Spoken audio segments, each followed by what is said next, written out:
રાજ્યમાં છેલ્લા કેટલાક દિવસથી ભારે વરસાદ પડી રહ્યો છે. આ વખતે વરસાદને કારણે કેટલીક તારાજી સર્જાઈ છે.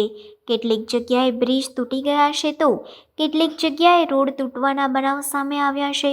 રાજકોટ લીંબડી હાઈવે ઉપર હીરાસર એરપોર્ટ નજીક બનેલો રોડ ભારે વરસાદમાં ધોવાઈ ગયો છે.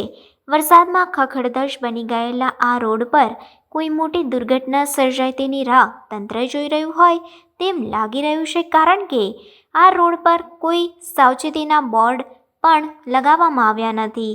રાજકોટ લીંબડી હાઈવે ઉપર હીરાસર એરપોર્ટ નજીક રોડ તૂટી જતા ભ્રષ્ટાચારની પોલ ખુલી ગઈ છે.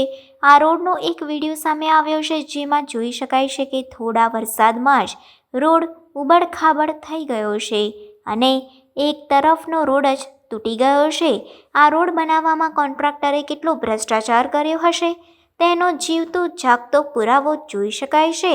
રાજકોટ લીંબડી હાઈવે પર અનેક વાહનોની અવરજવર રહે છે, ત્યારે આ રોડ તૂટી જતા વાહન ચાલકોએ મુશ્કેલીઓનો સામનો કરવો પડ્યો હતો.